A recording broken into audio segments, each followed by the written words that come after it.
நீங்க நினைக்கிற மாதிரி முன்மாதிரியா இருக்கிறாங்க. நீங்க சொல்லாட்டு யாழ்ப்பாணத்தில் இருக்கிற முழுப்படிகளும் குடு அடிச்சு தான் இருக்கிறாங்க. அவர் இன்றைக்கு உலகமே சொல்லுது அவர் மூளை சரியில்லை, அவர் மென்டல் என்று சொல்லுது. நான் சொல்ல மக்கள் சொல்றாங்க.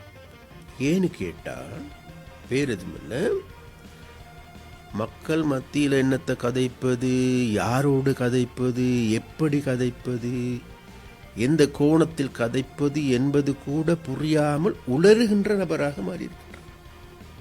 கடந்த காலத்தில் எங்களுக்கு எல்லோருக்கும் தெரியும், யாழ்ப்பாணத்தில் இருக்கின்ற மிக திறமையான அந்த யூடியூப் செய்கின்ற பெண்களை இழிவுபடுத்தின மனசு. அந்த பெண் பிள்ளைகள் உண்மையிலே இந்த மாதிரியான ஊடகத்துறைக்கு வருவது என்பது பெரிய சவால். அந்த சவால்களுக்கு மத்தியில் என்ன ஷீடமக அந்த சங்கவி என்கின்ற சகோதரியினுடைய யூடியூப் சம்பந்தமான படுகேவலமாக, அது மாத்திரமா அங்கே இருக்கின்ற மக்கள், அங்கே இருக்கின்ற இளைஞர்கள் எல்லாமே குடுக்காரன், கசிப்பு அடித்து போட்டிருக்கிறான், தண்ணி அடித்து போட்டிருக்கிறான்.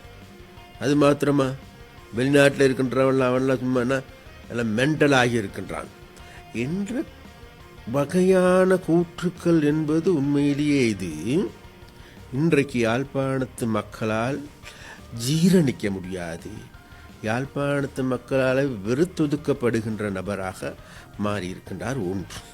அதனால் இவர் சம்பந்தமாக மேலதிகமாக இவர் சம்பந்தமாக பேசுவது புரோஷனமற்றது. ஏனென்றால் இந்த ஒரு சில நோய்களுக்கு மருந்து கொடுத்தா அதை தீர்க்கலாம், குணப்படுத்தலாம். அப்போ ஆனால் இப்போ இன்றைக்கி நமக்கு எல்லாருக்கும் தெரியும், இப்போ இந்த ஒரு சில நோய் இருக்குது, அதுக்கு மருந்து கொடுக்கறதுக்கு முதல்ல அவர் அந்த நோய் இருப்பதாக ஏற்றுக்கொள்ள போகிறது இல்லை.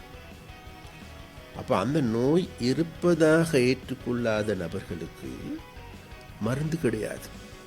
அதனால் இவ்வாறு உளறுகின்றவர்களுக்கு, எந்த விதமான ஒழுக்கம் கெட்ட முறையில் மக்கள் மத்தியில் கருத்துக்களை சொல்லுகின்றவர்களுக்கு பார்க்கின்ற போது, பேசுகின்ற போதே தெரியுது மக்களுக்கு இதெல்லாம் ஒரு லூசர்களுடைய பைத்தியத்தினுடைய செயற்பாடு.